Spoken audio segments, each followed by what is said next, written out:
ఇంకా మన ప్రభుత్వం కాంగ్రెస్ ప్రభుత్వం వచ్చింది.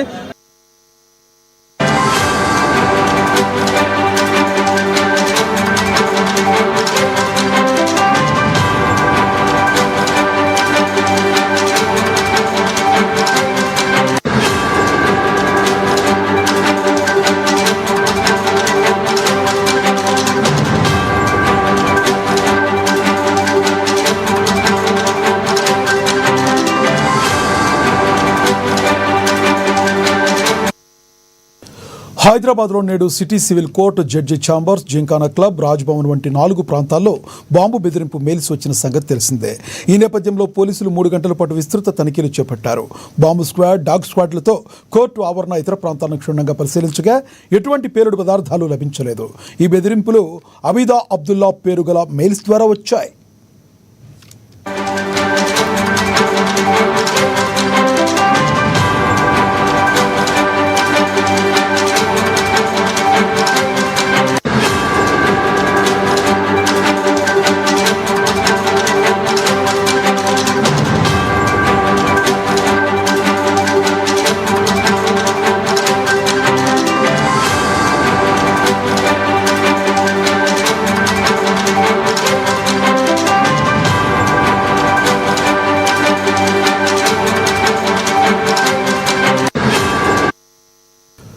City civil court, judge chamber, gymkhana క్లబ్లో ఆర్డీఎక్స్, ఐఈడీలు పెట్టామని, కాసేపట్లో అవి పేలిపోతాయని మెయిల్స్ రాగా కోర్టు కార్యకలాపాలను తాత్కాలికంగా నిలిపివేసి లాయర్లు ప్రజలను ఖాళీ చేయించారు.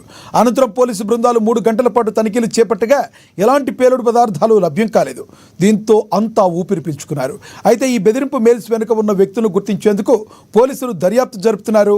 ఇదే విషయానికి సంబంధించి మరింత సమాచారాన్ని మా ప్రతినిధి రమేష్ అందిస్తారు.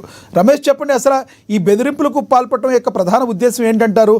రానున్న రోజుల్లో అసలు సెక్యూరిటీగా ఉండాలంటే వాళ్ళు ఏం చేయాలంటారు? అసలు ఈ రోజు ఉదయం నుంచి వచ్చినటువంటి బెదిరింపు కాల్స్ కి సంబంధించి అక్కడ ఎట్లాంటి బాంబులు లేనట్టుగా కూడా భద్రతా దళాలు, బాంబ్ స్క్వాడ్ కూడా నిర్ధారించారు. లక్ష్మీనాగ్ ముఖ్యంగా సిటీ సివిల్ కోర్టు తో పాటు జింకానా గ్రౌండ్స్, అలాగే రాజ్భవన్ సంబంధించినటువంటి ప్రాంతాల్లో, అట్లాగే జడ్జి ఛాంబర్ లో కూడా బాంబులు పెట్టినట్టుగా కూడా మెయిల్స్ రావడం జరిగింది. ఒక ముస్లిం వ్యక్తి ఆ పేరుతో ఉన్నటువంటి మెయిల్ ద్వారా వచ్చినటువంటి ఈ మెయిల్ బాంబు బెదిరింపులు ఇప్పుడు హైదరాబాద్ నగరంలో మధ్యాహ్నం పూట అంతా కూడా ఒక సంచలన కలకలం రేపినటువంటి పరిస్థితి ఉంది లక్ష్మీనాగ్. ఈ నేపథ్యంలో బాంబు స్క్వాడ్ అక్కడికి చేరుకొని వీటన్నిటిని కూడా తనిఖీలు చేయడం జరిగింది. అక్కడికి చేరుకున్నటువంటి క్లయింట్లు ఎవరైతే ఉంటారో, కోర్టుకు సంబంధించినటువంటి క్లయింట్లు వివిధ కేసుల మీద వస్తుంటారు కాబట్టి వాళ్ళందరినీ కూడా బయటికి పంపించి తనిఖీలు చేపట్టారు. అక్కడ ఎట్లాంటి బాంబులు లేనట్టుగా కూడా వాళ్ళు నిర్ధారించారు. అయితే ఈ మెయిల్ అనేది ఎవరు చేశారు అనే దానిపై కూడా లోతైన దర్యాప్తు అయితే కొనసాగుతుంది.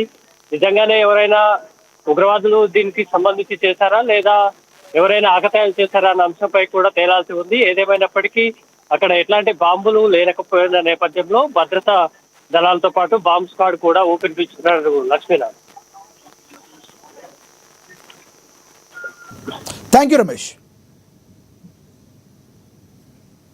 న్యాయవాదులుగా ఈరోజు మాకు ఒక కాల్ రావడం జరిగింది. ఈరోజు సికింద్రాబాద్ కోర్టు ప్రాంగణంలో బాంబు ఉందని చెప్పేసి ఈరోజు ఈ పరిస్థితిలో కోర్టు మొత్తాన్ని కూడా మనం వెకేట్ చేయడం జరిగింది. ఇటువంటి కాళ్ళు ఈ మధ్యలో సర్వసాధారణమైనప్పటికీ మా సికింద్రాబాద్లో కోర్టులోకి రావడం ఈ 5 సంవత్సరాల్లో ఇదే మేము ప్రథమంగా భావిస్తున్నాము. ఈరోజు ఏదైతే మేము లైట్ డిటెక్టర్ ఇలాంటివి అన్ని కోర్టులలో ఉన్నాయి, మ్యాక్సిమం మా సిటీ సివిల్ కోర్టు సికింద్రాబాద్ యూనిట్కి మాత్రం ఇంతవరకు అది మేము ఎంతోమంది జడ్జిలకి మేము మనవి చేసుకోవడం జరిగింది. అది ఒకటి మాకు రక్షణ చర్యల ప్రకారం అది పెట్టాలని చెప్పి ఇప్పటికీ అటువంటిది లేదు. అటువంటిది ఉంటే మాకు కొంచెం కాన్ఫిడెన్స్గా ఉండేదని మా న్యాయవాదులు అందరి తరపు నుంచి మేము కోరుతున్నాము. అదేవిధంగా ఈరోజు బాయ్కాట్ అనగానే మేము ఇప్పుడు బాంబు అనగానే భయపడుకుంటూ వెళ్ళిపోయాము. ఈ పోలీసులు ఎవరైతే వచ్చారో వాళ్ళు తగిన చర్యలు తీసుకొని ఇప్పుడు మా మొత్తం కోర్టు బిల్డింగ్ మొత్తం సోదాలు చేయడం జరుగుతుంది. సోదాల అనంతరం రేపటి నుంచి తిరిగి యథావిధిగా కోర్టు కొనసాగుతుంది. ఇటువంటి చర్యలు గతంలో జరిగినప్పటికీ ఇప్పుడు మళ్ళీ జరగకుండా ఉండాలంటే మా సిటీ సివిల్ కోర్టు సికింద్రాబాద్ ప్రాంగణంలో మరింత సెక్యూరిటీ హైదరాబాద్ జూబిలీ హిల్స్లోని మాగంటి గోపీనాథ్ చిత్రపటానికి పూలమాలలు వేసి మాగంటి